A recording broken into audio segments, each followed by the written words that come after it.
The session today is about 2 hours and 45 minutes long. We're getting a little bit of a late start.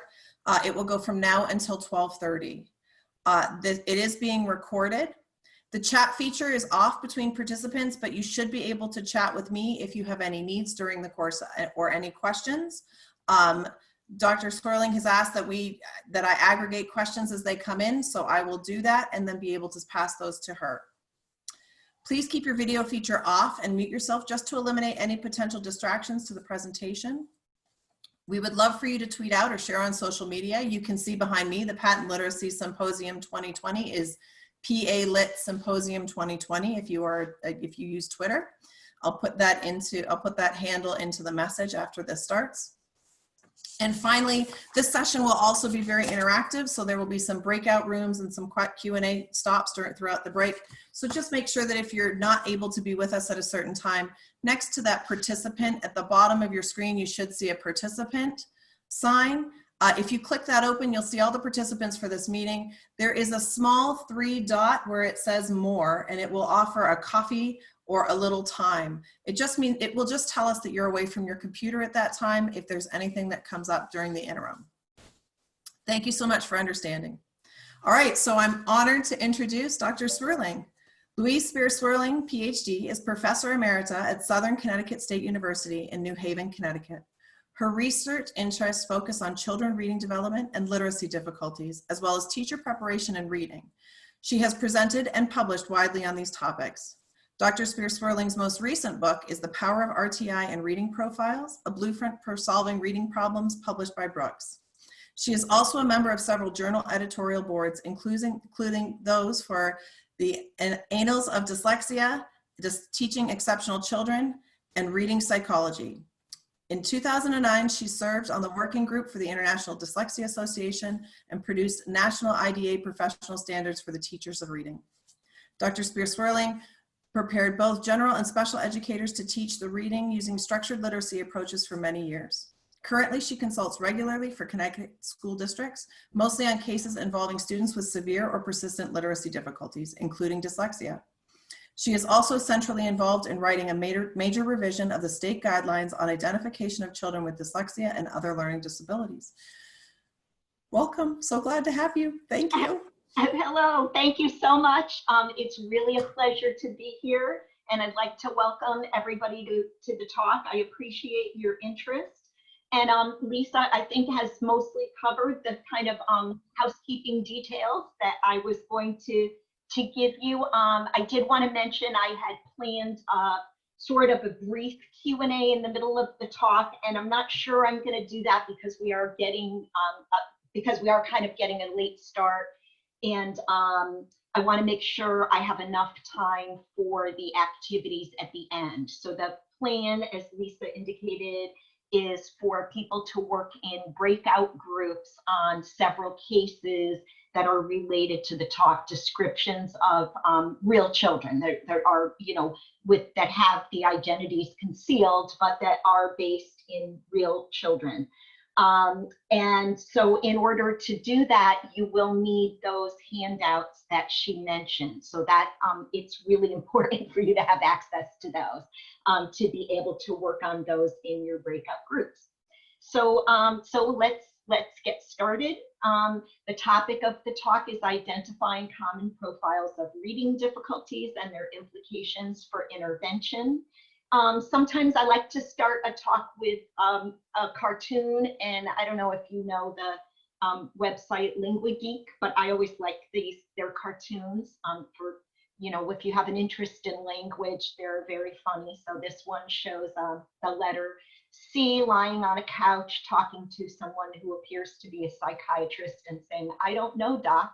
There was a time I thought I knew who I was. Now I find out I'm a K and a S." So this is obviously, phonological awareness. It's a core problem for many children who are poor readers, but not for all poor readers. So that's one of the things we will be talking about today, both the children whose reading difficulties are based in phonology, but also children whose reading difficulties are based in other language factors. When I first started writing about this work, and I started writing about it because I read other people's research on different profiles of poor reading, and it seemed to me that this work was extremely relevant to educators. And yet, in my experience, very few educators knew about it. So I tried to write some practitioner-oriented articles that would get this information to teachers, and some of the peer reviewers didn't care for my writing very much. So one reviewer wrote, "This notion of reading profiles stands in direct opposition to diagnostic teaching and RTI practices, which advocate that every struggling reader is unique and must be appropriately diagnosed." Well, of course, every struggling reader is unique in the sense that every person is unique, but there are common patterns of reading difficulty that are well documented in research. And if teachers know about those, they provide a valuable starting point for being able to plan intervention. Another peer reviewer didn't like the term reading profiles because he or she thought it evoked criminal profiles. So given the negative use of the term profiling in today's media, the author may want to use typologies rather than profiles. We wouldn't want to be accused of profiling students. Reading typologies just didn't have the right ring to it. So I have stuck with the term reading profiles. Let's talk about what those are. First of all, reading profiles are based in interdisciplinary research studies. There are studies that come out of cognitive psychology, out of the field of reading, out of the speech language field, special education, and now even neuroscience, that are all supporting the existence of these common patterns of reading difficulty. And a good way to understand reading profiles is that they are based in the simple view of reading, which many of you may know. And this, the simple view says that good reading comprehension depends on two broad factors. So one factor is word recognition, being able to read the words. And a lot of kind of like subcomponents go into that factor. So knowing letter sounds, having phonological decoding skills, also phonological awareness, structural analysis of longer words, being able to recognize words automatically as well as accurately, all would feed into this first broad factor. And then the other broad factor is having good oral language comprehension. So vocabulary knowledge, background knowledge, understanding syntax, complex sentence structures, lots of other things as well go into this broad factor. So the simple view says that in order to be a good reader, you have to have good skills in both of these areas. And then the three profiles kind of flow naturally from the simple view. So children can have difficulties with the first factor, word recognition, where the reading problem is specific to word reading or decoding, but broad language, oral language comprehension is average or better. Or they can have the opposite pattern, where word recognition is average or better, including decoding, including phonological skills, but the problem is specific to language comprehension, which then, of course, affects reading comprehension. Or poor readers can be low in both factors. So they can be below average in word reading and in oral language comprehension, in which case you would call it a mixed reading difficulty. In other words, mixed both word reading and language comprehension. If a graphic works better for people, I know a lot of people prefer a graphic. Here's one that shows the information that I just summarized. So The profile, the different profiles are listed in the far left column, and then the middle column shows word recognition and decoding performance, and the far right column shows oral language comprehension performance. So again, in this specific word profile, it's word recognition and decoding that are low, oral language comprehension is average or better, specific comprehension difficulties involve the opposite pattern, and in mixed reading difficulties, children are low in both areas. Each profile of reading difficulties has somewhat different intervention needs. They have different needs for progress monitoring. So for example, if a really common progress monitoring measure is oral reading fluency, CBMs, and those are great progress monitoring measures for the kids who have a decoding component to their reading problem, either a specific word profile or a mixed profile. But if the child has that profile where their only problem is in the domain of comprehension, then obviously an oral reading fluency measure, at least as the ones that are currently widely used, is not going to be sensitive, right, to that type of poor reader.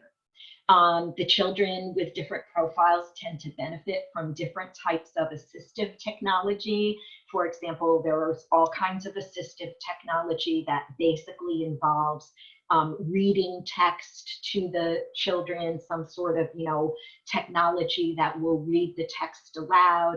That works great for the kids who don't decode well, and it allows them to get information orally. But if the student's main weakness is language comprehension, it doesn't matter much if they're listening or if they're reading, they're going to have the same types of weaknesses.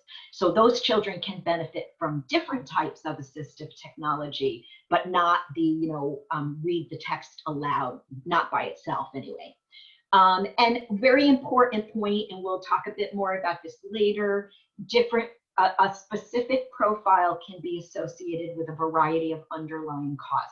So you can't assume the cause just based on a child having a particular profile. Nonetheless, reading profiles provide a foundation for understanding reading problems in a wide range of students.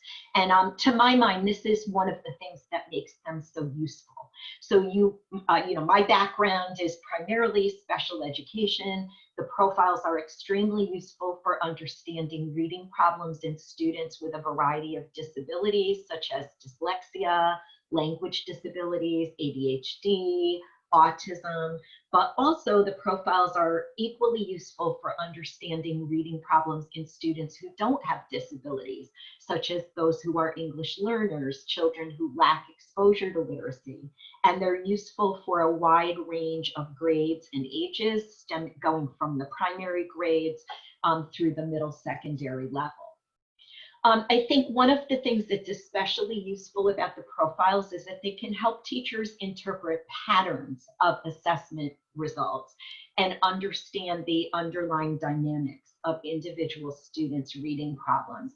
So for example, I've taught an advanced diagnostics course to teachers for many years.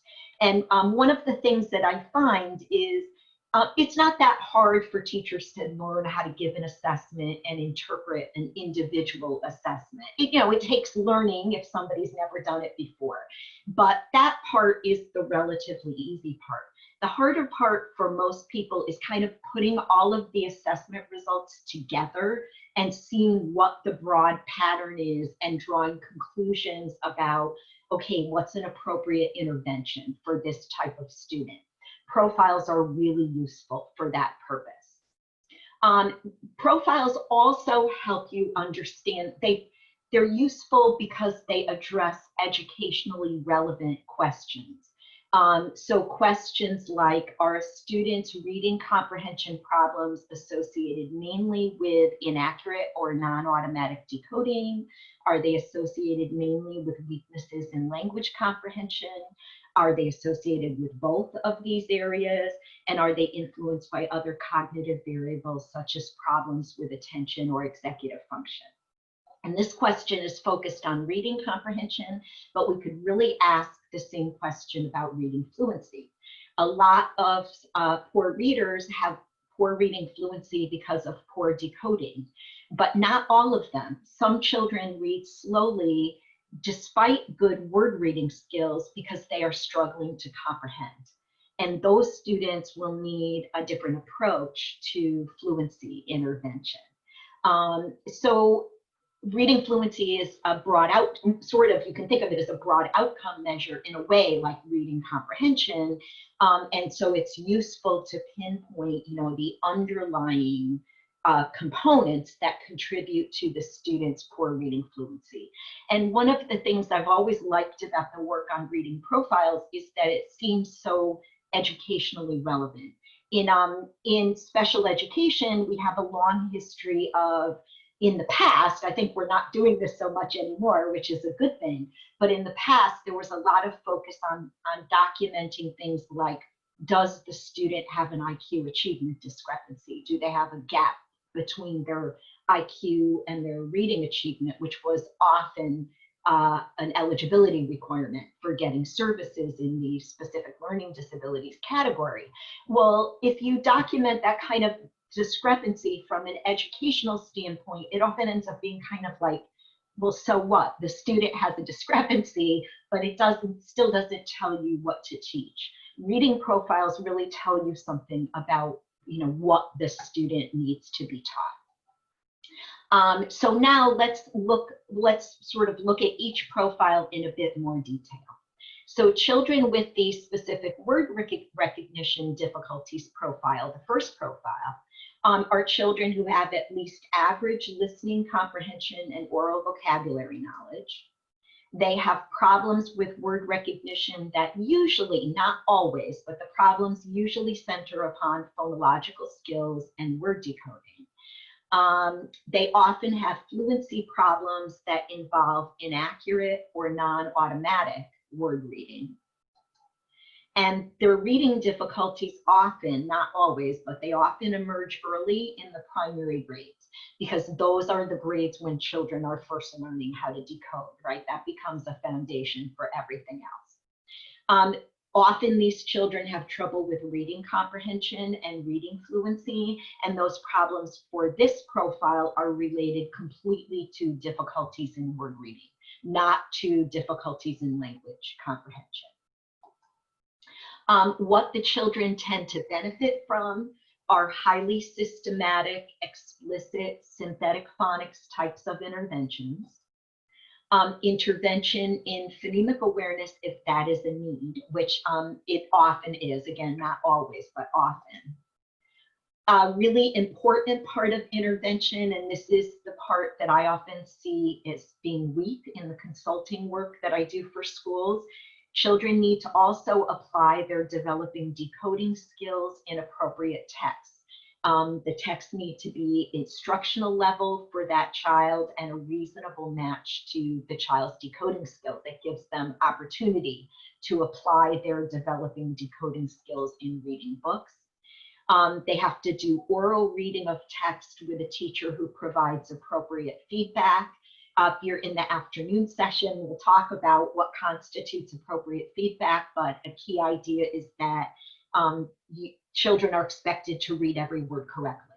And if a student is struggling with a word, the teacher provides a series of cues to help the child decode, rather than, for example, relying heavily on context to guess at words. That's really problematic.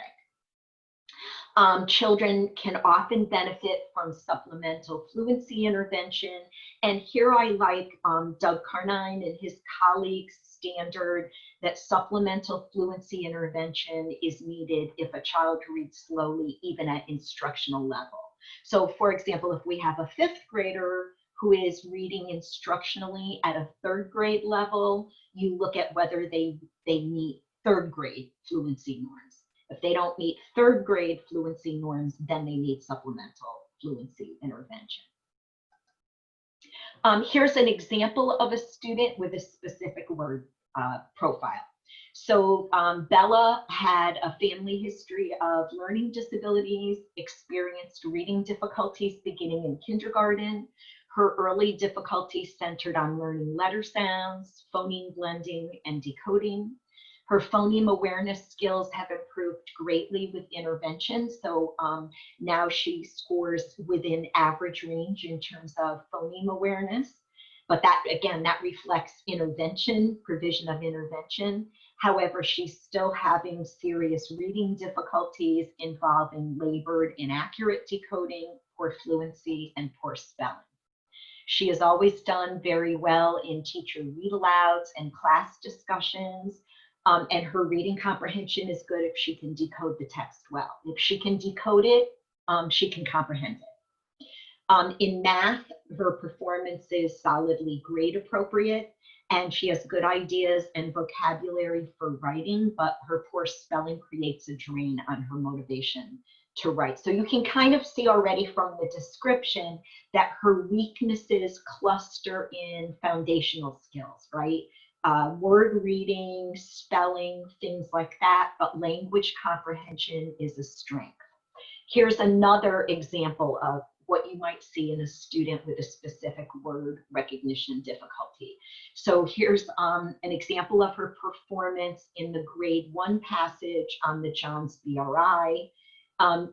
This was a passage that she had to read aloud. She had very labored reading, many decoding errors. Remember, she's a grade 2 student, so this passage is already, a passage that should be readable for her. She misread the word learned in the final sentence of the passage. That is how Spotty learned to swim. When she was asked the question, what did Spotty learn? She couldn't answer because she didn't decode that part correctly. Right? But when the passage was read aloud to her, she could easily answer all the comprehension questions. So that's a good example of a student where decoding is affecting their comprehension. They don't have a comprehension problem per se. They have a problem with decoding that is then having a secondary impact on their comprehension. Here are some of her standard scores from the Wyatt.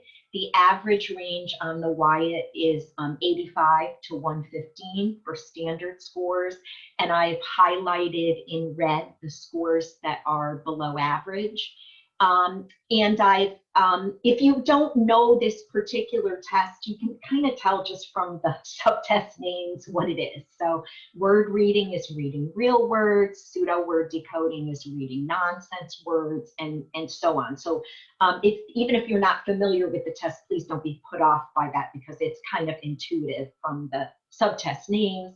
So again, you can see here, similar to the description, that her difficulties cluster in reading words, word reading, pseudo word decoding, also spelling words, because spelling and word reading are closely connected. But notice how her receptive vocabulary, 106, that's solidly average. Oral discourse comprehension, which is just what it sounds like, listening comprehension, solidly average. So you can use that to say that, oh, the reason her reading fluency is low is not because of language comprehension, most likely. It's low because of word reading difficulties.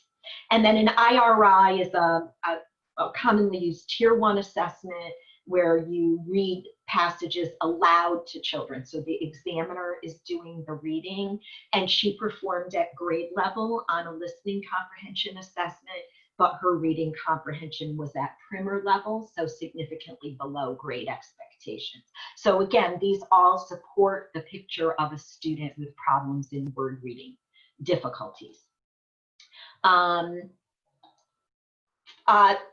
Bella is a student that had a disability. In fact, she had dyslexia. But again, I want to emphasize not all children with this profile will have dyslexia. Sometimes if I'm old enough to remember the heyday of whole language in the 90s when tier 1 instruction was often very, very short on any kind of phonics teaching. And a lot of children in that era had performance on assessments that would have looked a lot like Bella's. But it was really, in their case, what some experts have called a curriculum casualty. Not a disability. Bella though, did have a disability, and part of the red flag for that is her family history. Also the fact that she was still struggling despite intervention. So her intervention needs would involve continuation of highly explicit systematic phonics intervention. One problem I often see with intervention for children like this, especially children who have more moderate to severe cases of dyslexia, is that sometimes the intervention is not intensive enough. So it needs a smaller group size or more time, something like that. That was true with Bella. Like many children I've seen, Bella wasn't getting enough application of decoding skills in reading text aloud with a teacher. Bella's the kind of student that her vocabulary and comprehension development can occur mostly in tier 1 with any accommodations as needed, probably because a lot of comprehension work in tier 1 at this early grade level is done orally. She won't have as much need for accommodations as an older child would, where there's more expectations for the child to be able to read independently.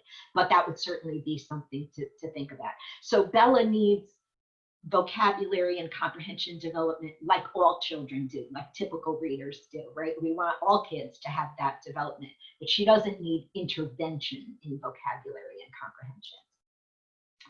Now let's talk a little bit about the second profile, children with specific comprehension difficulties.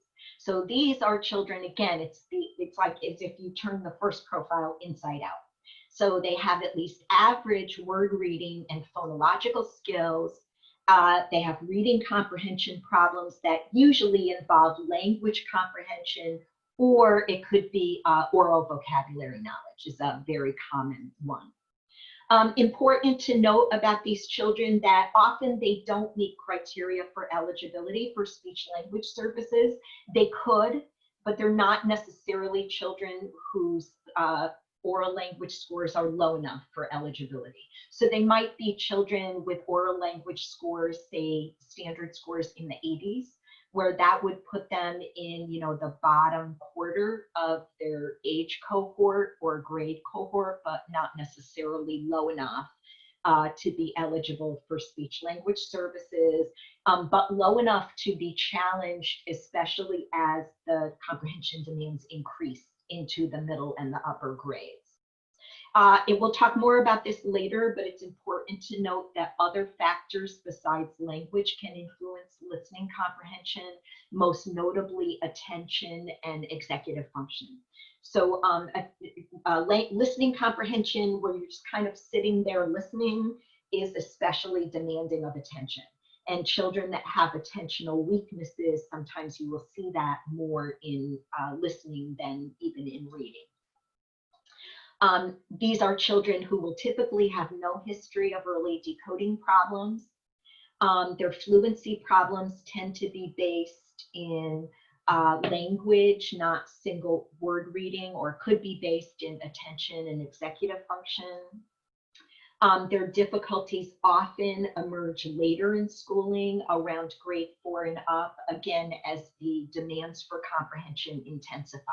So it's not that the student never had these language weaknesses, but if the weaknesses are mild, you don't see them as much in the early grades because the books are not making, the demands are not as great for comprehension.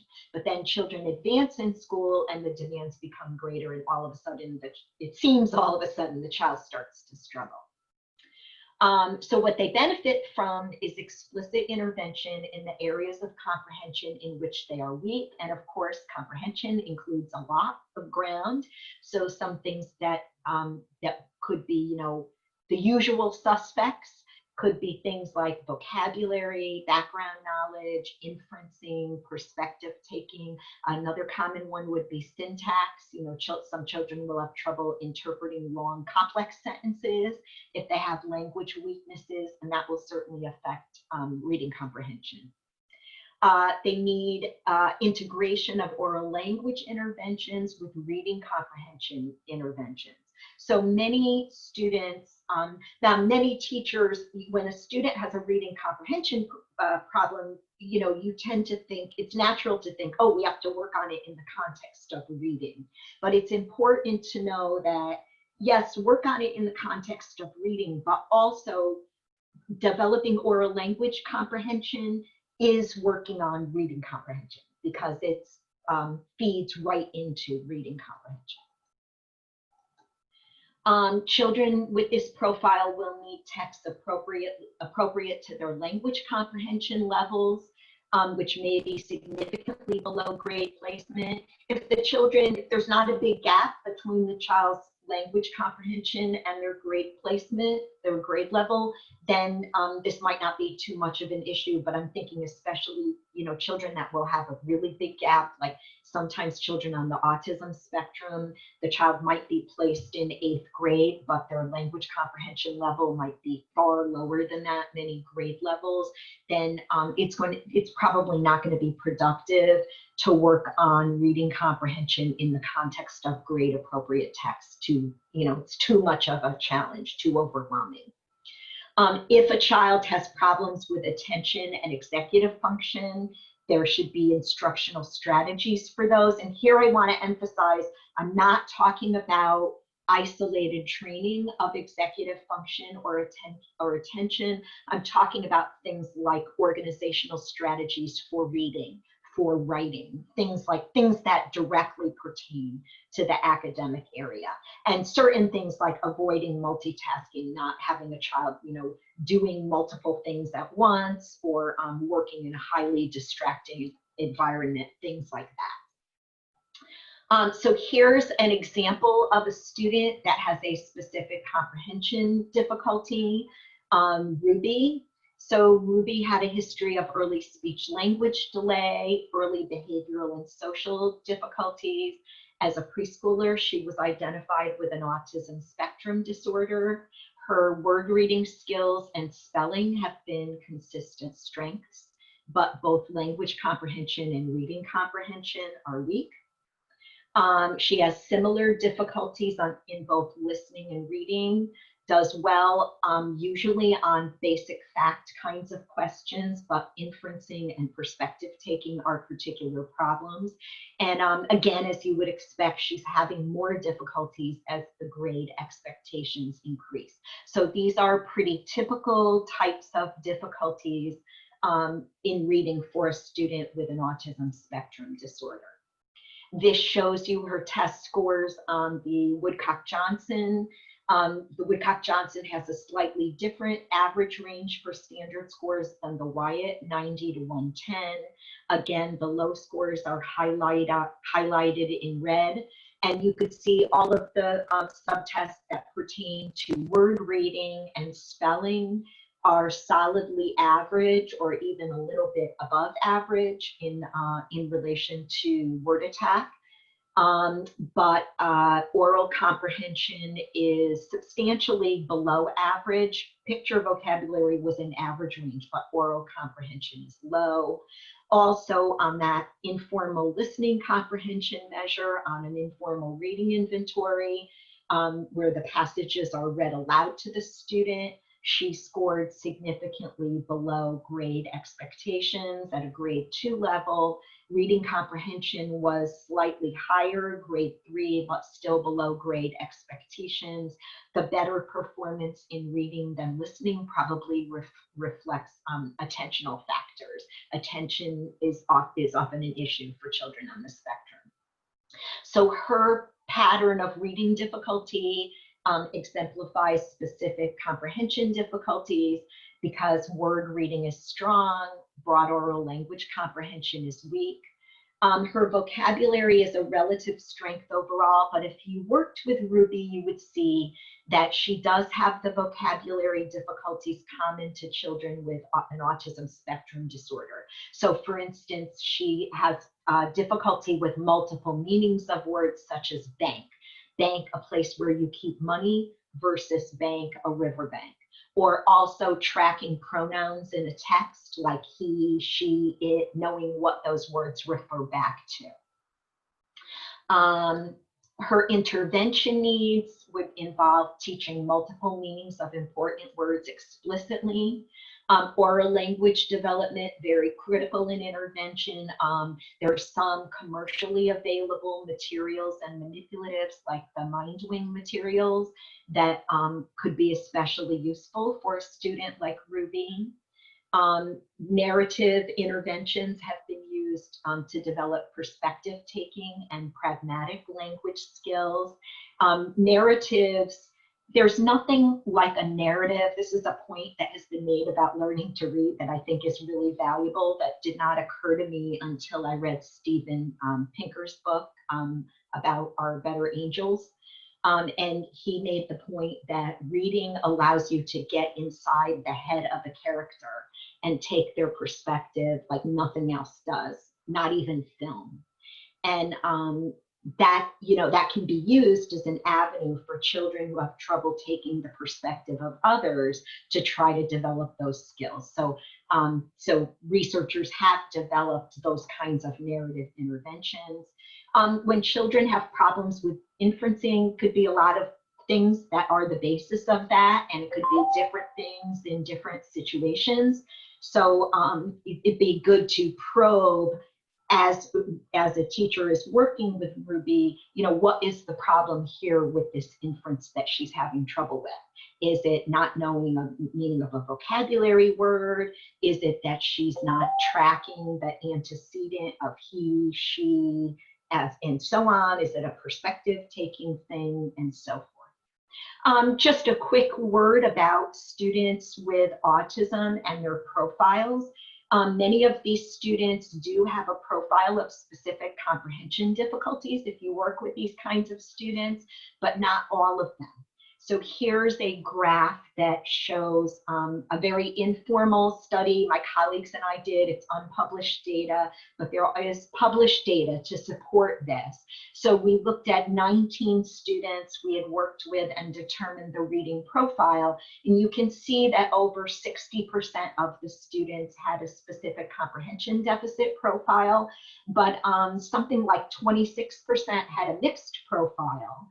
And a couple of them even had a specific word profile. I suspect with the specific word profile that those students had subtle language weaknesses we just didn't pick up on our measure. But it's really important to recognize that some of these children do have decoding difficulties, sort of contrary to, you know, the stereotype of students with autism. And sometimes you can see students with autism whose decoding difficulties are equally severe as in dyslexia. So it's important to kind of, you know, probe that in evaluations to make sure that the student doesn't have a need in that area. Here's another example of a student with a specific comprehension difficulty, a student I'm calling Angel. Angel's a monolingual English student from a low-income background, no history of early language delay, no family history of SLD or other disabilities. I'm giving that information because, again, those are red flags for disabilities. So it doesn't automatically mean the student has a disability, but it's the kind of information that is good to take into account. She had no problems noted in reading development in the primary grades. Her reading comprehension problems emerged a bit later, began to be noted in grade 6. Sometimes she doesn't have background knowledge for the text she's reading. So, for example, she didn't know what the Holocaust was prior to reading a book about it. Vocabulary limitations are also a factor. She's kind of a shy student, so she doesn't ask questions when she doesn't understand. And she's kind of easily discouraged, and she has not had any interventions yet. So this shows her test scores. Angel was a participant in a study that I did. So this was how she ended up being tested with a test like the Woodcock-Johnson. Her reading difficulties were not severe enough for her to actually be referred for formal testing within her school district. But you can see here word reading abilities, again, like Ruby, these are solidly average. Her spelling is solidly average. But picture vocabulary is a little bit low. Broad oral comprehension is average. but her academic knowledge, you can kind of think of this as academic background knowledge. These are a couple of very useful, in my opinion, subtests on the Woodcock-Johnson. So they're administered orally, and you're just getting at the student's background knowledge in social studies, science, humanities, which would be like English, art, music. And so notice she was average in science, but a little bit below average in the other areas. And listening comprehension and reading comprehension are both a little bit low, not real low, but about a year below grade expectations. Here's some very, I think, illustrative examples for Ruby. On Woodcock-Johnson social studies subtest, there's a question about Abraham Lincoln. The student sees a picture and they're asked, who is this man? And she easily answered that question. And then she even, although this wasn't a question, she said, oh, you know, he was assassinated. And I said, oh, but who? Do you remember the name of the assassin? Again, this wasn't on the test, but she said, I have to think about this for a minute. Oh, John Wilkes Booth. So there's an example of the type of content that gets covered in school, right? Usually covered repeatedly. But the same student did not know what a zip code was on a letter, and she couldn't name a canoe. On the humanities subtest, she correctly answered lots of questions about the primary colors, sculpture, visual arts. One thing to know about this student is she loves art. She's taken several art classes, but she couldn't identify many musical instruments that were on the test, or the G clef, or the name of the story about men who lived in the forest, robbed from the rich and gave to the poor, which is Robin Hood, of course. So Angel appears to have the kind of background knowledge that she's been taught in school, doesn't have the knowledge that many children just pick up outside of school, probably because she hasn't had exposure to it. So her difficulties illustrate specific comprehension difficulties because word reading is good, but weaknesses involve core language comprehension areas such as vocabulary and background knowledge. I wanted to show you two profiles of specific comprehension difficulties. These two students have the same poor reader profile, but notice they differ greatly in the nature of their comprehension difficulties, right? Ruby's difficulties are clearly associated with her disability of autism, whereas Angel's appear to be more experiential in nature. Angel's difficulties are relatively mild, but still problematic at this grade level. And as I mentioned earlier, standard scores, even in the mid to high 80s, reflect performance in the bottom quarter to bottom fifth of the student's age and grade cohort. So she needs direct teaching of vocabulary and background knowledge, morphological analysis of longer words, learning meanings of roots, prefixes, suffixes would be helpful, use of writing to enhance language and reading, general promotion of background knowledge. She's the kind of student who probably can function well in grade appropriate texts with some scaffolding from the teacher. And development of oral language comprehension as well as reading comprehension is important, just as for all students, but particularly those with this profile. You would want to consider responsiveness to intervention when those data are available. And here's a really important point. If a school or district has many students with Angel's types of difficulties, then it's vital to address Tier 1 curriculum and instruction. So it's telling you that the extent to which the Tier 1 curriculum is addressing background knowledge and vocabulary is not enough for a significant proportion of the students. If that's the case, you would then want to beef up those areas in Tier 1 curriculum, not have half the student population referred to special ed. And then children with a mixed profile have problems in both areas, as discussed earlier. As in specific comprehension difficulties, children's oral language may not be low enough for speech language services. Other variables such as attention and executive function can also influence listening comprehension performance. They have poor reading comprehension that's only partly accounted for by decoding. So this is kind of what distinguishes children with a mixed profile from the other two profiles. Their problems in reading comprehension involve two factors: reading the words and language comprehension. So for example, you might see poor comprehension even in texts that the child can decode well because the child doesn't know the meaning of certain words. Fluency is frequently poor for these students, and their difficulties tend to emerge early in schooling due to problems with decoding, but may persist even after remediation of decoding because there's a language component to the child's reading problem. So these children would need a combination of systematic phonics intervention and intervention targeting the specific areas of comprehension in which they are weak. They need opportunities to apply their developing decoding skills in appropriate texts with appropriate teacher feedback, integration of oral language intervention with reading comprehension interventions, and instructional strategies for attention and executive function if these areas are relevant. Again, academically specific instructional strategies like organizational strategies for writing, for example. So these students need kind of a combination of the needs of the first two profiles, multi-component types of interventions that address multiple components of literacy can be especially useful with this type of student.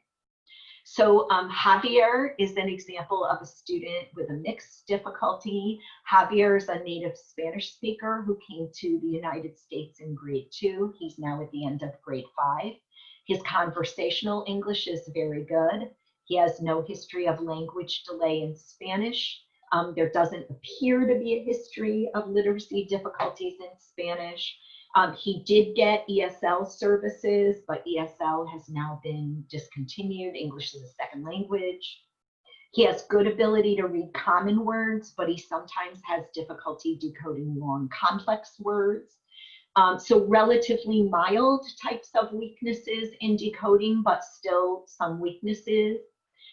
Vocabulary weaknesses in English impact his comprehension in classroom discussions as well as during his reading. So the vocabulary weaknesses are seen in his listening as well as his reading. He has syntax errors in his writing that are consistent with Spanish syntax. This is an important comparison to consider if you work with English learners. To what extent do their errors reflect the native language, right? So Spanish uses double negatives. That's grammatical. Like if you wanted to say, I don't have anything, you would say no tengo nada, which is literally, I don't have nothing. Two negative words. That's what's grammatical in Spanish. So a child who's a native Spanish speaker might say, I don't have nothing, because it's reflecting his transfer from the native language. Similarly, Spanish has much more flexible word order than English.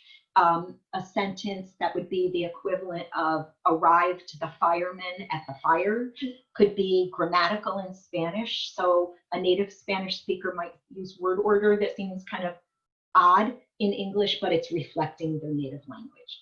And he has some language related difficulties in math problem solving. So you can see here he has weaknesses in lots of different components of reading. Some is only a little bit low, like spelling and oral discourse comprehension. Other areas are lower, like real word reading and reading comprehension. Listening comprehension is a little bit below grade expectations, and reading comprehension is even lower, likely reflecting the influence of decoding, right? So that's a kind of pattern you will see in children like this. Listening comprehension is low, reading comprehension is even lower, because in reading you have the added effect of decoding. And he has a mixed pattern because he has difficulties in both word reading and language comprehension. It's important to note that good conversational English does not mean a student has the academic English needed to be successful in school. Problems with English academic language and vocabulary are common in English learners, just like his pattern of transferring certain structures or overgeneralizing certain structures from his native language. So these things don't reflect a disability necessarily. They reflect normal patterns of English language acquisition. His decoding problems do mainly involve multisyllabic words, and he's responding well to intervention and does not appear to have a disability. So his intervention needs, he's another student, like one of the previous students that was mentioned, would benefit from morphemic analysis of multisyllabic words, teaching him how to recognize common roots, prefixes, suffix, and applying this knowledge in reading words. And then integrate spelling and vocabulary instruction with morphological analysis. So as he's learning how to read a root like geo, G-E-O, he can learn that it means earth, that the spelling will be stable, and that will help him understand and spell a variety of words like geology, geography, geographer, geo, etc. So that when children have this kind of pattern, morphological analysis permits you to address kind of like multiple weaknesses at once: decoding, spelling, vocabulary. Because he's an English learner, you want to try to exploit his cognate knowledge in instruction. So he likely knows what a word like delicioso means in Spanish, and then he can learn the English cognate delicious. That will help expand his vocabulary knowledge as well. Direct teaching of other vocabulary words and academic language that are central to understanding texts used at his level. Addressing his confusions with English syntax and grammar in writing, and also reading. I would talk about these normally in a little bit more detail, but I'm going to kind of move on because we're short for time. But there are some really good sources for this, including the web. And you, as a teacher, you do not necessarily have to speak Spanish. It's great if you speak Spanish, but you can understand these patterns and how to help the children even without being a speaker of the language yourself. What you do need is you need to understand structure of language. So you need to know what morphology is. You need to know what syntax is. And then you look up the features of the native language on the web, and that can help you understand, oh, Javier is making this error because that's how you say it in Spanish. That reflects his Spanish knowledge. Let's keep going a little bit longer, and then we'll see. I might still have some time for the Q&A. Okay, but I'm just going to go a little bit longer here to make a few additional points about the profiles. So I mentioned earlier a variety of underlying causes could be associated with each profile. So children who have the specific word profile could have dyslexia, but they also might have experienced inadequate phonics instruction, like purist whole language methods. Or children with the specific comprehension deficit profile could have high functioning autism, or they could have had limited exposure to English or academic language and literacy, or a variety of other types of difficulties. Children with a mixed profile could have broad oral language disabilities, or this is the kind of profile you might see in a student with dyslexia who comes from a background where they've had limited language and literacy exposure, like dyslexia in an English learner, or dyslexia in a child from a poverty environment. The word reading problem comes from the dyslexia. The weak language is experiential in this kind of student. So, the underlying cause can vary, but whatever the underlying cause is, and it's good to know it if if that information is available, But if there's still, the implication is still that it's not enough in a mixed profile, for example, to just address decoding. You have to address the language piece also. So knowledge about causation is not necessary for information about profiles to be educationally useful. Another way to think about each profile involves comparing listening comprehension to reading comprehension. So in the specific word profile, listening comprehension is usually age appropriate or better, but reading comprehension will often be below average because of the influence of decoding. In the second profile, listening comprehension and reading comprehension are generally both below average and often, roughly comparable. And then in the mixed profile, listening comprehension is below average and reading comprehension is even lower because of the influence of decoding. So this is an approach that has a long history in the field of special education and specific learning disabilities in particular.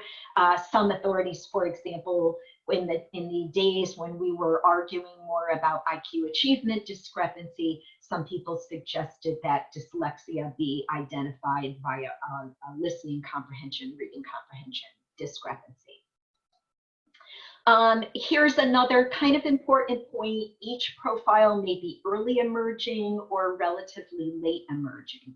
Early emerging reading difficulties are usually defined as manifesting in the primary grades, like Bella, from the early, kindergarten, first grade, that age. Late emerging is usually defined as manifesting in grade 4 or later. That would be a student like Angel, who was not seen as having a reading problem until around grade 6 or so. And it's important here to note the word emerging. So these are not reading problems that were simply overlooked by schools. They're kids who had average reading until a certain point, and then they didn't. And what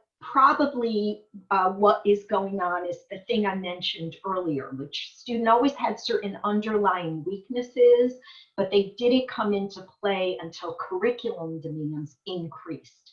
That's how I would think about them. It's not that the student all of a sudden got these, language issues or decoding issues. It's probably more in the late emerging profile that the student advances to a point in school where the material is more challenging. So in general, specific word reading difficulties are more common in the primary grades, and specific comprehension difficulties more common in the later grades. So it reflects, again, shifting emphases across grades for decoding versus comprehension. However, all three profiles pretty much can be found at any grade level. And the incidence also varies by the demographics of the sample and the method.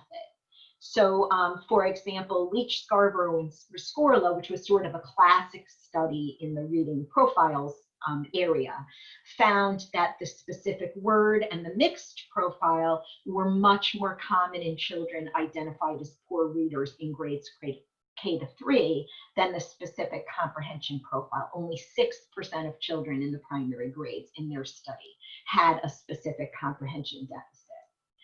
However, in grades 4 and 5 in this study, the incidence of the three profiles was roughly equivalent, about a third of poor readers for each profile. Lasso and Kiefer did a different study in a primarily low-income sample of 6th graders that included many ELs. And they found almost no poor readers with the specific word profile. 79% had the specific comprehension deficit profile and 21% had a mixed profile. However, very important to note in this study, almost all the poor readers they studied had weak vocabulary.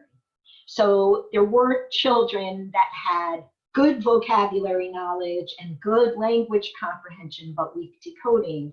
But there were kids with weak decoding. They had vocabulary weaknesses too, yielding a mixed profile. That reflects probably the demographics of their sample and also partly the age. It's older students, not younger students. Another important point is for the specific word profile, there are cases of late emerging specific word reading difficulties. That might be surprising because there's been a lot of emphasis on the idea that this profile emerges early. However, the studies I've seen, they usually manifest by grade 4 if schools are looking for them. And these cases may involve relatively mild underlying phonological weaknesses or working memory weaknesses, and for which the children maybe were able to compensate in the early grades, but began to experience difficulties around grade 3 or 4 when they would be expected to decode more complex and multisyllabic words. Poor reader profiles also can have implications for understanding individual poor readers' performance in written expression and math. It's important to keep in mind that really what we're talking about here is underlying profiles of strengths and weaknesses in language. So phonological and other language skills like broad language comprehension, the student, the poor reader, has strengths and weaknesses, and these play out in kind of predictable ways in writing and in math as well as reading. It's not perfect. I don't want to make it sound like it's a perfect relationship, but it's definitely a tendency that's good to be aware of. So for instance, children with a specific word reading profile will almost always have spelling difficulties. And then the spelling difficulties affect their written comprehension, their written expression, excuse me. Poor spelling often creates a drain on the child's motivation to write, despite having good vocabulary and ideas. One thing I think is not well known is that children with this profile in math often have difficulties with fact fluency, like memorizing multiplication tables. And then poor fact fluency obviously can affect broader calculation skills, right? Because a student is making fact errors when they're doing, 3-digit subtraction with regrouping or something like that. The problem-solving component of math for these students may be a strength, because problem solving is based heavily in broad language abilities, and for these students, broad language is a strong area. So a student like this in math might get the wrong answer to a word problem because of a fact error. But if you look at the things that are really the problem solving skills, can the student determine the correct operation? Can they sort out relevant and irrelevant information? That is often a strength for this kind of student. Children with a specific comprehension difficulty profile will often have difficulties with the text generation, or you could think of it as composition component of written expression.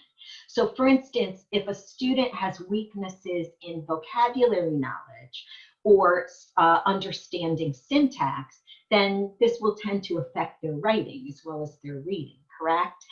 If they have good phonology, as these students do, then that will help their spelling. So spelling might be a strength or a relative strength, but their broad language weaknesses will affect their writing and will play out usually in somewhat predictable ways. In math, problem solving may be an area of strength because maybe an area of difficulty, because if the student has language weaknesses in math, that will particularly impact problem solving. So if a student has vocabulary weaknesses, for instance, and they don't understand the meaning of words like accelerate, decelerate, increase, decrease, then that's going to affect their ability to pick the correct operation. And I'm assuming here, this is, it maybe should go without saying, but let me say it anyway. I'm assuming if a student is a poor reader, that problems are being read to them. So obviously, if a student can't actually read the problem, they can't get anywhere. But I'm not talking about math difficulties that are due to inability to literally read the problem. I'm talking about something that is a more central kind of a difficulty. So problem solving is weak even when the problem is read to the student because of their language weaknesses. It's not just because of reading. Children with a mixed profile may have difficulties with multiple components of writing and multiple components of math because they have these underlying weaknesses in multiple components of language. It should be noted, as with other poor reader profiles, children's difficulties may range from mild to severe. So it's not that a child with a mixed profile is necessarily going to be the most impaired poor reader in your class, but it's a broader profile of difficulty than you would see in a student who has more of a poor decoder profile or specific comprehension difficulty. Let's see, how are we looking? I could maybe take 5 minutes of questions, Lisa. Would you, want to try to keep it short, but especially if a lot of people have questions about a particular thing. I think the information is amazing. So, and it's actually very clear how you're presenting. Good. Right now, we only have one question, so which is great. So at this point, can you give examples of oral language interventions? Okay, that really good question. So an example would be, I meant one of the types of materials that I mentioned earlier was the MindWing materials. So with younger children, I forget the name of it, but they have like the Brady story braid, some people may know of. So it's a doll that you use to tell the different parts of the story. And it's done, orally, but the children learn basically a narrative structure, like there's a setting, and then there's a kickoff event, and then there's a series of events that the child learns to, retell using the different parts of the doll. So something like that.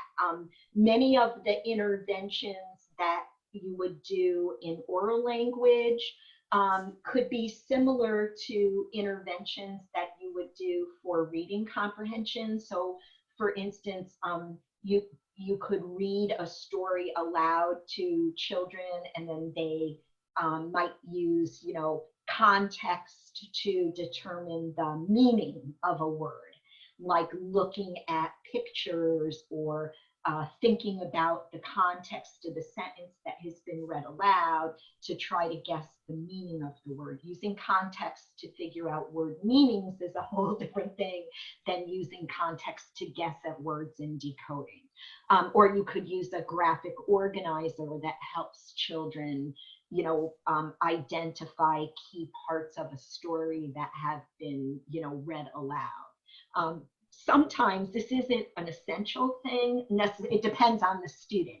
But if you do have the kind of poor reader who also qualifies for speech language services, one of the things I have seen be very effective is if you have a speech path who works very closely with a special educator or reading interventionist, that, as the speech path is working, say, on a certain sentence structure with students, or with the student that has been identified, then the teacher will work on the same structure in reading and in writing. So that kind of integration could also be very beneficial.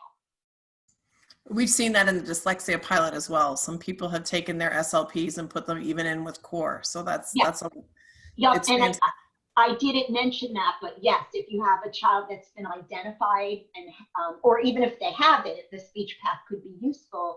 But in the domain of phonology, I've seen, with kids with really severe phonological weaknesses, the speech path is working on certain sounds, and then the kids are learning how to read words with those sounds, and can be extremely helpful. So we got a follow up. Tambra asked, on some profiles, I noticed pseudo word scores were slightly higher than real word reading.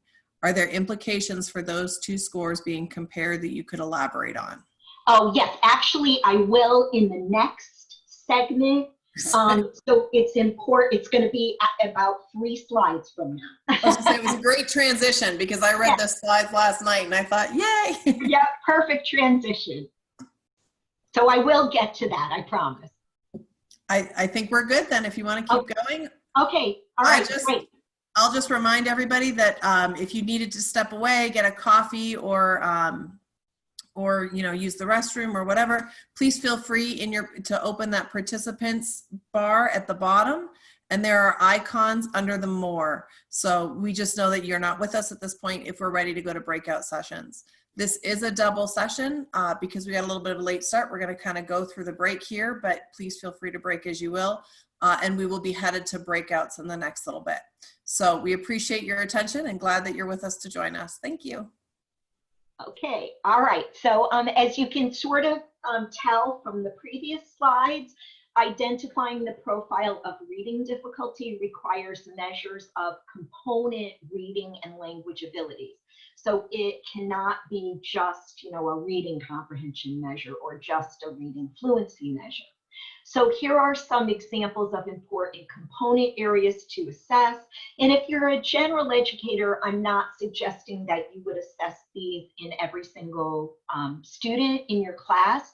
It would be more the children that are experiencing unusual difficulty or the kinds of areas that you would assess if you were doing, a comprehensive evaluation or a really thorough diagnostic workup of a student.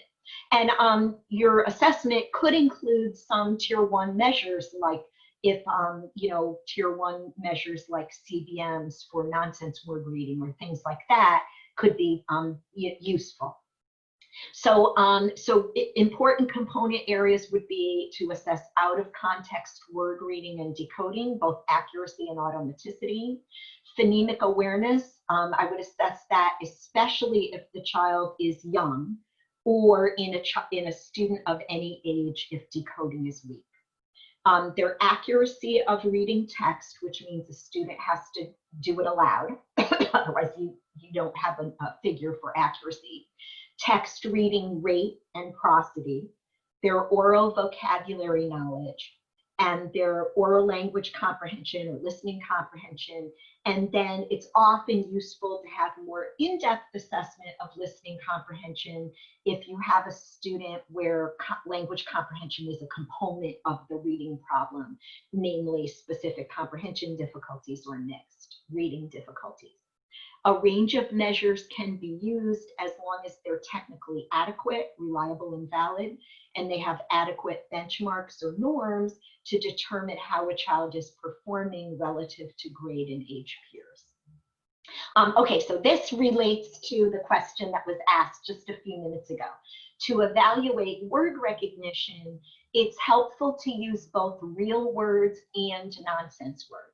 Nonsense words provide a pure measure of decoding because the child cannot have memorized the word, but assessment of real words is important too, because sometimes children don't perform similarly as the questioner a few minutes ago asked. So if real word reading is average and nonsense word reading is low, a child might be relying on memorization of specific words and failing to develop decoding.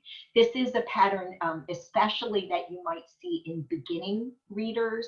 So very early in reading, children can kind of get by with memorizing sight words and their decoding might still be really weak, but between using sight word knowledge and context, the child may appear to be doing better than they're really doing. And that's why you want a nonsense word measure, because that will apprise you of an important component of reading that is likely to be a problem in the future, to affect the child's reading negatively in the future.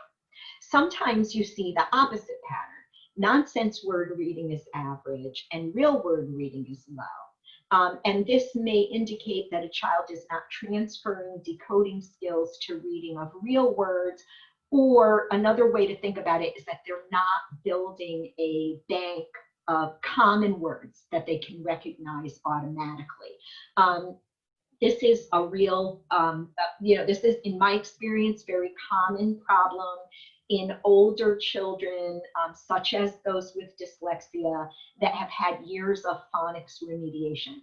With years of phonics remediation, you can often bring their nonsense word reading into completely average range, but real word reading will often remain somewhat below average. Improved often if remediation has been mostly successful, but still low. Also, a kind of a related issue, it's important to assess automaticity as well as accuracy of single word reading. A student may read individual words accurately, but not be automatic. Again, this is a common pattern in students with a history of decoding problems who are partially compensated, including some who have had years of phonics interventions. David Kilpatrick has written about that a lot in his work, and that is very consistent with my experience as well doing consultations. Another consideration is if a student reads text slowly. In other words, if they have an oral reading fluency problem, you want to know whether their slow text reading is due to lack of automaticity in reading the individual words as opposed to other factors like inaccurate word reading or language factors like not comprehending and so on. So at least a consideration, a measure where you can evaluate automaticity of single word reading as well as accuracy is very helpful. Okay, this one is really important. In standardized testing and on CBMs, almost all word reading errors count. So if a student is reading text and they read for the, that's an error, that counts. However, in their training, teachers are sometimes taught to ignore certain word reading errors, and this shouldn't affect standardized test scoring if the tests are being scored properly. But in my experience, it pretty frequently affects scoring of informal assessments, like an informal reading inventory, for example. Accurate scoring of word reading in passages is very important to get a clearer picture of how a student is doing. So you could think of this as here's two different approaches to scoring word accuracy when a student is reading passages aloud. Okay, in the non-structured literacy types of practices, you can overlook contextually appropriate errors such as for the, this for that, mom for mother, and so on. These kinds of errors are viewed as unimportant because supposedly they do not greatly change meaning, except they often do change the shade of meaning in a way that will matter as children advance in school. These are seen as just being miscues, okay? But in a structured literacy approach, almost all word reading errors count. There are a few exceptions. So an exception would be an error due to articulation. Like if a student reads wabbit for rabbit because they have an articulation problem on the R, but you know they mean rabbit, that's not counted as an error. If a student speaks dialect, like the student like this might say whiff for whiff or bath for bath. So pronouncing the final TH as a that would not count as an error if the student is reading in a way that is consistent with how they talk. Same thing for foreign accent, but otherwise pretty much everything counts in a structured literacy approach to scoring. And accurate scoring is really essential to good progress monitoring. I can't tell you how many older kids I've seen where the district will tell me, oh, he's doing great, he's reading on grade level. And then on, Wyatt oral reading fluency accuracy, the student's rate might be average range, but their accuracy is, I've seen students that are like at the second percentile because they're making a bazillion errors like the for the type of error. And it seems like maybe it's not affecting the student negatively, but two reasons it is important is accurate text reading is key for building fluency. You can't build fluency until you can do something accurately first. right?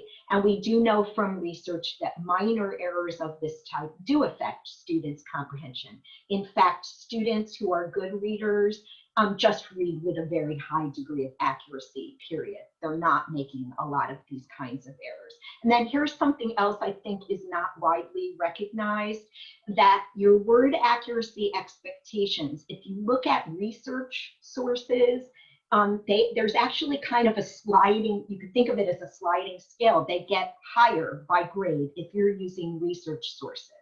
So if you're like me, in your teacher training, this is what I was taught. I learned instructional level is around 90 or 92%, right? That's probably what most of you learned in your teaching training. If you didn't, that's good for you, but a lot of people probably learn this. Well, it turns out if you look at a research-based source like Acadience or Dibble's Next, the research-based benchmark for ORF accuracy at the end of grade 1, it is 90%, okay? But benchmark for end of grade 3 is not 90%, it's 97%. For end of grade 5, it's 99%.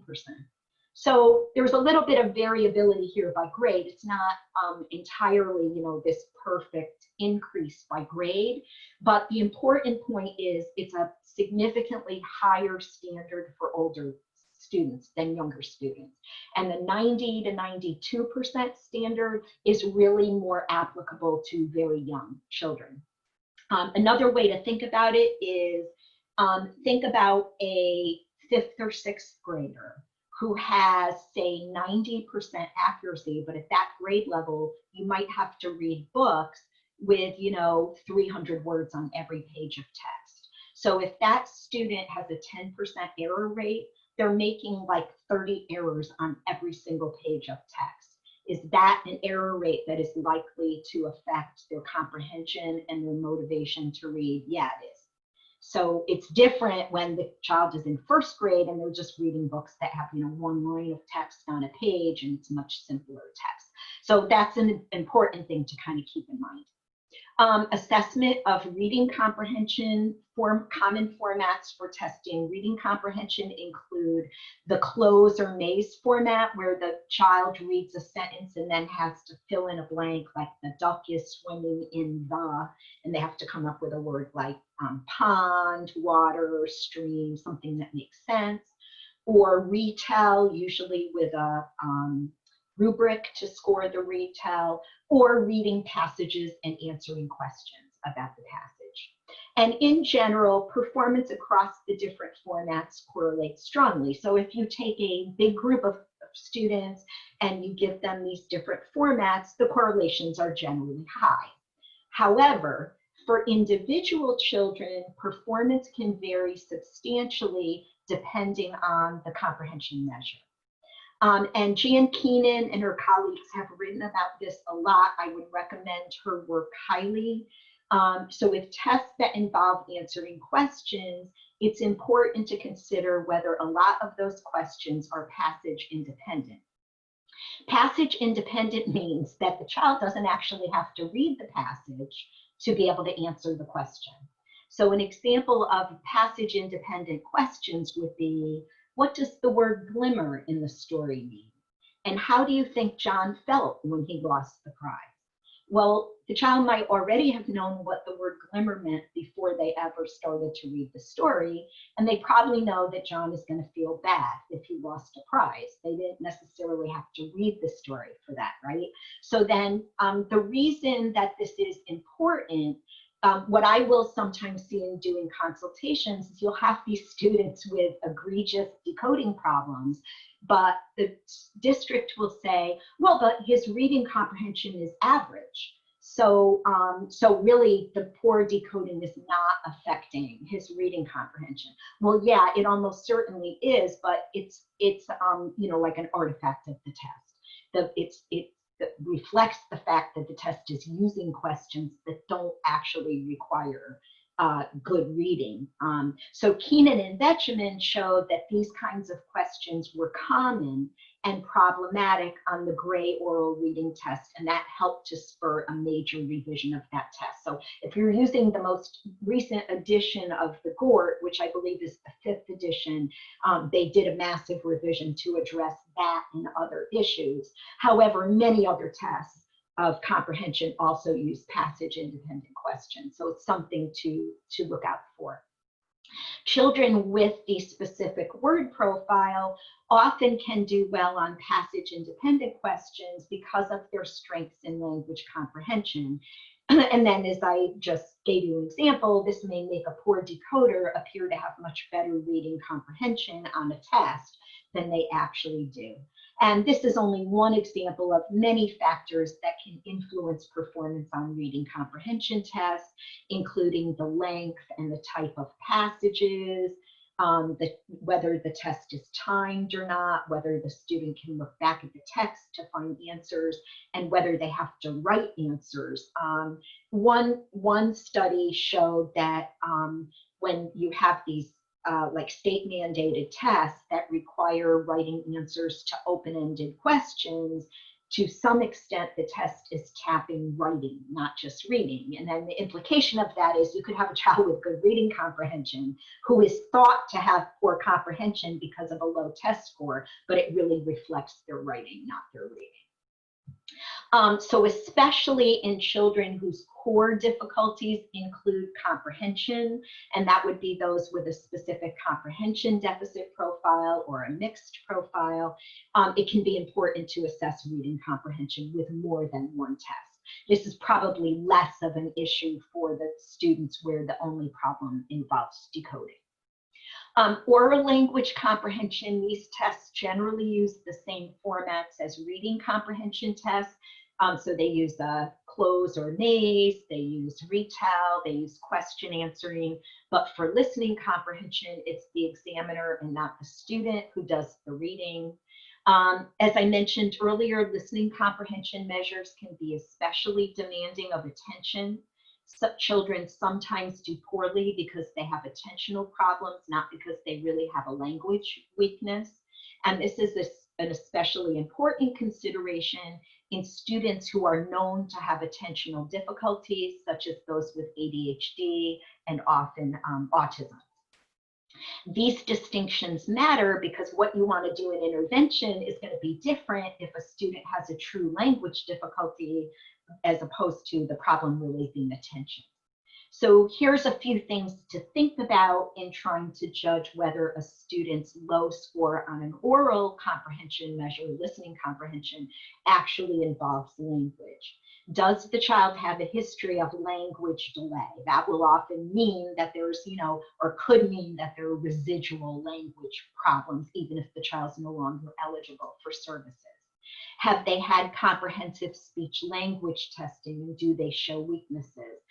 Most speech paths do pretty detailed testing of language. If a child does not show weak performance on that kind of comprehensive battery, then I think usually you would be able to rule out language. Do they have weakness in expressive language? The expressive language is strong, then that typically means receptive language is strong. And then the low score in listening comprehension would more likely reflect attentional factors, again, especially if a child is known to have attentional weaknesses. And you can also look for those patterns of weakness in academic areas that involve broad language. Is a student showing patterns of the same kind of language weakness in written expression, math problem solving, reading, and so on. So to sum up, the use of poor reader profiles provides a key starting point for selecting and designing interventions. It has important implications for making other educational decisions, like about progress monitoring and accommodations. It can yield some insights about individual poor readers' difficulties in math and writing. Again, it's not a perfect relationship, but there's definitely some tendencies here. It's useful for students with and without disabilities, and the core reader profiles also are useful across a wide grade range, and the profiles focus on educationally relevant questions. To identify poor reader profiles requires the use of component reading and language measures. These help you interpret children's reading comprehension and reading fluency performance. And with regard to those, different features of reading comprehension tests, think about for an individual child what his or her strengths and weaknesses are in components of language and literacy, and then what the demands of the test are. So for instance, if the demands of the test involve reading fast and a child is a really slow decoder, then that would obviously affect their performance on that kind of test. Or if writing is an issue and the test requires them to write answers, then they might get a low score even if their reading comprehension is actually average range or not as low as the test might indicate. A wide range of measures may be used as long as they are technically adequate and have benchmarks or norms, and the measures may include Tier 1 screening and progress monitoring data such as CBN. So now we're actually, I think, really on track for the breakout group practice. So practice cases. So this is really good. So I'm going to have people work in breakout groups on 4 cases that involve children of varied grade levels. So Zachariah is in grade 1, Marisol is in grade 4, Antonio is in grade 6, and Amy is in grade 11. And so you have detailed test data and some descriptive, narrative on each student. And then you will see for each student, there's a set of questions for you to try to address in your breakout groups. And the relevant handouts for this are there's one that's called Patent Breakout Cases AM Session. That's a Word document. And then also note that there's an additional PDF for Zachariah, which includes his core phonics survey data. So that will be important. The PDF for Zachariah will be needed to do his case. So I'm going to assign people randomly to breakout groups of 5. And I will pop in to each group to answer questions while you're working. And I'm planning about, it'll probably be about 40 minutes because I want to allow a good 20 minutes at the end for the discussion. Please feel free to work on cases in any order, and we'll discuss all of the cases at the end of the session, but it's fine if you don't have time to complete all of them as you work in your groups. The point of the activity is really to get a little depth of processing. So I find that it's really helpful for people after they get the information to have to do something with the information. And that kind of, for a lot of people, raises questions, and it also helps things to stick a little bit better. And I find the cases work really well for teachers because, I think almost invariably people will say, oh yeah, this student is like this other student that I have. So it tends to make it, more meaningful. As I said earlier, all of the cases are based on real children with the details changed, but all of the test scores are the test scores that the kids really got, and the basic, background is authentic for each student. So maybe I'll assign the breakout groups now, and then I'll take a break myself for about 5 minutes. And then I'll start popping around to the groups to answer questions you might have. That sounds okay, Lisa? That sounds great. And then I posted both of those handouts into the chat. So if you didn't get a chance to pull them off of Schoology, you can pull them right down here. We have 28 participants. It looks like some people had to leave this morning. So okay, great. Okay, that sounds good. So I think what I will do, let's see, I'm not seeing the. I think I have to turn you into host. Oh, okay. All So right. I'm going to Great. make you into the host so you can you can go ahead and do that. There you go. You should be able to get the breakout session on the bottom bar. All right. I guess I should stop the share maybe? Maybe.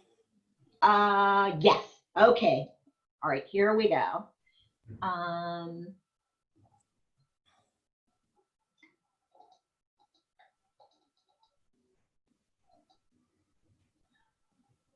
Maybe we'll do 5 rooms, so there'll be mostly groups of 5 and then a couple groups with 6. Let's try that. Perfect. Sounds great. All right. See you soon.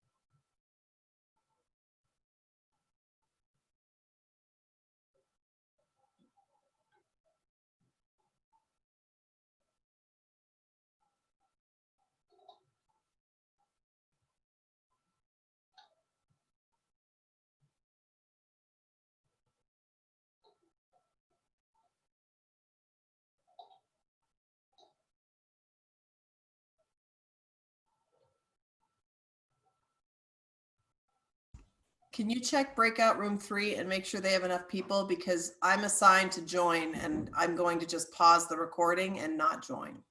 All right, let's see, breakout room 3. Hold on just one second. I mean, they only have 2 people, but that's kind of okay. Okay. They can work as a pair, I guess. You know, maybe if there's somebody that has entered the waiting room for this, would that be somebody that, I guess if she wasn't at the previous? That's up to you. We are down people, so if you wanted to, they probably can. I mean, it's a great activity, so it's completely up to you. Yeah, okay. And maybe assign her to breakout room 3. That would be great. And then could you give me back some co-host permission? Do you know how to do that? Let's see. I'll try to figure it out. Do you know where it would be? Is it under It should be, so security? if you open, yep, if you open the participant. Oh, okay, let's see. And then you find my name, you'll probably Yeah. only, Oh, yeah. yep, Okay. and just hit more and then co-host. All right.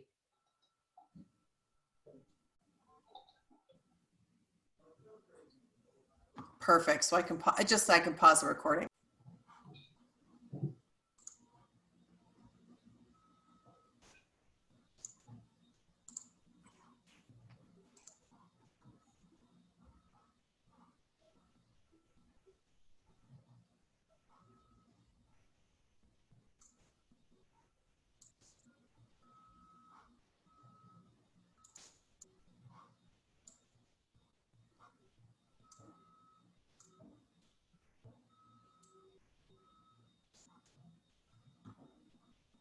So this looks like this is pretty much everybody. It looks like it's everybody. Okay. Everybody. So if you are comfortable in putting on your video screen, we'd love to see your faces. Dr. Swerling's going to go ahead and open it up a little bit. She's going to do a little bit of debrief and offer up some time for questions. So if you feel like you've got some questions and you'd like to speak with her directly, that'd be great. Just a quick reminder, we are ending at 12:30, so we've only got about 20 minutes left. So we want to make sure we can get through as much material as we can, but we'd love to take any questions that you have. And yes, I should say this too before I forget. If people have questions that aren't addressed, my email is at the end of my slide, so please feel free to email me afterwards if you have questions about anything that we just didn't have time to get to. So, okay, so I'm going to start with Zachariah. And I had a chance to pop around to all of the groups, and people were doing really well with this. So I'm not even going to ask about this, because basically you all saw that he had mastered single consonant sounds except for a little bit of BD confusion, long and short vowel sounds, but he's definitely not where he should be in terms of decoding for a student who's past the middle of first grade. 80% would be mastery on this test, and he hasn't mastered even CBC words, although he is close to mastery for those. And their blending problems were, repeatedly noted. What's puzzling about his performance on the Woodcock-Johnson as compared to other assessments? Anybody want to answer that? What doesn't fit here? When you test, sometimes you see test results that don't jibe with each other. There's something here that is kind of weird, that doesn't fit. What doesn't fit? We had talked a little bit in our group that the overall standard scores were well within an average range, even those scores on word attack, which that's right. But we had talked a little bit about the measures of the Woodcock Johnson of word attack are really looking at those CBC patterns, which he has done well with on other measures. Yes, and that's exactly right. He's, his Woodcock Johnson scores are solidly average. You wouldn't think he has a reading problem based on those, but if you look at the other measures, like the Acadian Stibble's Next CBM for nonsense word fluency shows him as being at high risk. His, the skills he has are not where they should be for his grade level, and the other indicators are kind of low. This illustrates a pattern that I've seen a lot in very young children, that the standardized tests are not that sensitive to reading problems in this age group. He's not the only kid I've seen with this pattern, but it's one of the reasons I picked him, because he's a good illustration of that issue.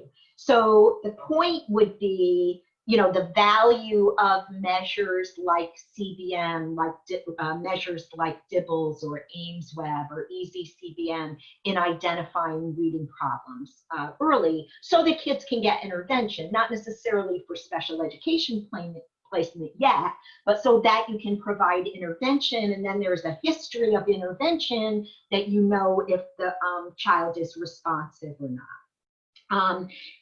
So would you say that Zachariah has a reading problem and merits intervention? Yes, he definitely merits intervention. What's the profile? Yes, Kristen. Oops, you're muted. Sorry. He fits the first profile as the specific word calling. That's right. Specific word recognition difficulties. Yes, that's the profile. And what kind of intervention, in general terms, just in general terms, what kinds of things would benefit him? So in our group, we talked about the phonological awareness would be something else that we would want to assess, and probably provide some intervention in phonological awareness along with some explicit systematic phonics continued. That's right. So those are the big things he needs, along with a reading of decodable text, right? Applying his skills and actually reading appropriate books. Another thing I might focus on for him is teaching of common irregular words, because that was noted as a weakness, and that seems to be affecting his ability to read text. Just so you know, I forgot to put this in my own notes for myself, but Zachariah is a student that when I was a full-time faculty member, I used to teach a course where the students had a field component where they would tutor kids under my supervision. So Zachariah was one of those children that got tutored. And then we have an assessment clinic, and then he came for that too. So I had a lot of data on Zachariah. And he ended up responding very well to tutoring in the kinds of things that would have just been mentioned. And he made good progress and did not appear to be a student with a disability. So he was one of those kids that had difficulties, but was very responsive to intervention. And the last time I heard about him, he was probably around third grade and appeared to be doing well. So, okay, so let's talk about Marisol. Oh, you know what? I want to make sure I get to Antonio, because Antonio is going to be in the afternoon session, and I know a lot of you are in the afternoon session. So for Marisol, I'm just going to give you my Cliff Notes version of the answers to the questions, and then if there's time, we'll go back and talk more about her. So, and some of you, when I popped around to your groups, you were doing Marisol, and you correctly identified her as a second profile, a student with a specific comprehension difficulty. The information about her really does not suggest an English learner issue as the primary problem. And a couple of things that support that are that she and her parents are all native born. The parents say she's fully bilingual, and the language issues that she has appear to be in both languages. Now, ideally, we would maybe have testing in both languages, but at least the background information that is provided doesn't really suggest a student where the primary issue is being an English learner. So different from Javier's case that I did in the slides. In terms of additional testing, a lot of you mentioned, you know, things, and when I went around to your groups, things like more information about background knowledge, about vocabulary, those kinds of things would be very valuable. One thing I would love to see more testing of is syntax, because her difficulties comprehending and writing longer sentences are mentioned repeatedly. So she's the type of student that maybe a more in-depth speech language battery might be helpful. Even if she's not eligible for services, it could provide information that would be very useful for planning reading intervention. I don't know if people got to this, but in terms of her difficulties in math, because of her profile, I would be thinking about problem solving. Even though problem solving isn't flagged as a problem currently, she has a standard score of 93. Her language weaknesses might be expected to cause problems, particularly in that area, as the word problems become more complicated in subsequent grades. In writing, some of the problems were already mentioned, you know, things like syntax. You would expect her to maybe have problems with word choice and elaboration because of her vocabulary issues. Again, think in terms of the underlying strengths of weaknesses in language, and then how those will impact her in both reading and writing. Her literacy intervention needs would include things like direct teaching of vocabulary, direct instruction in reading comprehension with maybe particular attention to syntax, like for the teacher to check that she's understanding longer sentences and maybe help her by scaffolding, probing her background knowledge for specific texts. So if she's going to have to read a text about, you know, the Civil War, does she have the necessary background information that she needs to comprehend it? In writing, she might be helped by strategies that would help her with elaboration, like you know, certain kinds of graphic organizers, things like if you're in the next talk, I'll talk a little bit about Charlie Haynes's work. He does great work in written expression, and it's very step by step. So it's words, and then writing sentences, and then writing micro discourse, which would be like 2 or 3 connected sentences, and then paragraphs. Like that's the kind of thing that might be really beneficial to a child like this, very step by step kind of stuff. So, and we're down to the last 9 minutes. So let's see what we can cram in here about Antonio, given that he will be one of the children for the next session. So what did you come up with? Anybody want to offer if you got to it? Did you come up with a profile for Antonio? I don't know if anybody actually got to doing him. We had agreed to a mixed reading difficulty for him. Yeah. Yes, so he's a good example of a child with a mixed profile. He's got problems with word reading, and you can see that, you know, in his test scores, but also in the description of him. He seems like he's responded somewhat to intervention, and maybe his difficulties are somewhat improved because of that, but he still has ongoing weaknesses in that area. But he also has trouble with comprehension, and that's kind of flagged in the description of his performance on the IRI passages. So some of his comprehension errors were based in decoding, but other errors were based more in comprehension. Do you think, given his GE test scores, I don't know how many of you know the GE, but the GE is a very similar test to the core phonics survey, but it's got more categories for longer words. So I find it helpful for the older kids, where you might have kids who have mastered single syllable words, but they need more work on longer words, and that basically is Antonio. So does the focus of his school-based intervention on longer words sound generally appropriate for him? Yeah, I would say that it's generally appropriate. The standard for the GE is 80% to have a category be mastered. So, you know, by that standard, he's mastered all the single syllable categories and even easy 2-syllable words, but he needs work on 2-syllable words with consonantally and common suffixes, and then multisyllabic types of words. So it seems like the school is doing the right thing, at least in general terms, in terms of the intervention.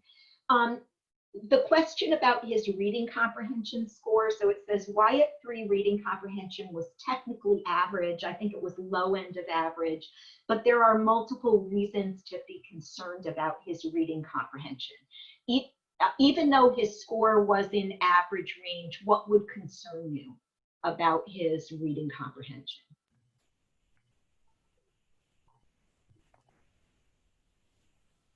It says he's not able to recognize, I just lost it, the facts from unimportant information. Yeah, so it looks like he has trouble with that. That was particularly in math problem solving, but he's probably doing the same thing when he reads, right? Because that's a language comprehension thing, being able to sort out what's important, what's not important. It can also be sort of an executive function kind of thing, and this is a student with an ADHD diagnosis. So this is a student that is kind of complex, and I included his case partly for that reason, because I think he illustrates lots of students that you see in public schools. He's got word reading problems, he's got language comprehension issues, and then he's got the influence of, you know, ADHD/executive function. So all of those things, you know, would affect his reading comprehension. Anybody think of anything else that would concern you? Like, so for example, the description here says, this test is not timed and the student is allowed to look back in the text to find answers. Although Antonio's score is technically in average range, he took an extremely long time to answer many questions. Think about his grade level and what's going to happen in the expectations for reading in upcoming grades. What's going to be a problem for him? Keeping up with the pace, actually. Yes. So if reading is really slow and he takes a long time, you know, keeping up with homework is going to be really difficult. There's more demands for being able to function independently. All of those things are going to be problematic for him. So all by way of saying, you know, yes, it's an average score, but we see other things here that raise concerns about his reading comprehension. That I can't remember if I included this in the case, but I would bet you dollars to donuts if you ask the teachers, is reading comprehension an issue? They'll say yes. So it's reflecting more the features of this particular test, why he got an average score, than that he really doesn't have reading comprehension issues. So let's see, let me just There was a quick follow-up question in the chat, just in case you Oh, had. okay, yep, good. What was the program or assessment equivalent to core phonics? Oh, GE test. So it's the full name is Gallistel-Ellis Test of Coding Skills, and it's a really old test.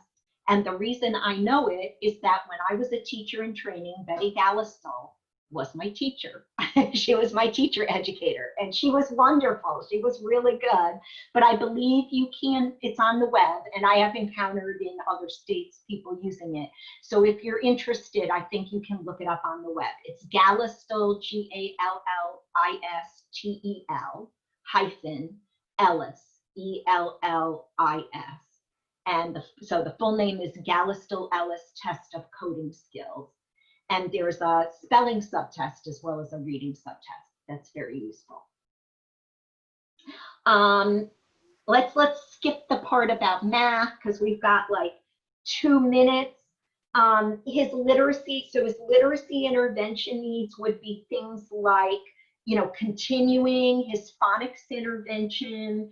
Antonio's the type of student that morphological instruction was kind of tailor-made for. He's ready to work on long words. The morphology, it's hard to do a lot with it if you had a kid who's at this stage where he's only learning CBC words, but that's not Antonio. He's at a more advanced stage. So if you teach morphology, you can hit decoding, you can hit spelling, and you can hit vocabulary all at the same time, and those are all needs for him.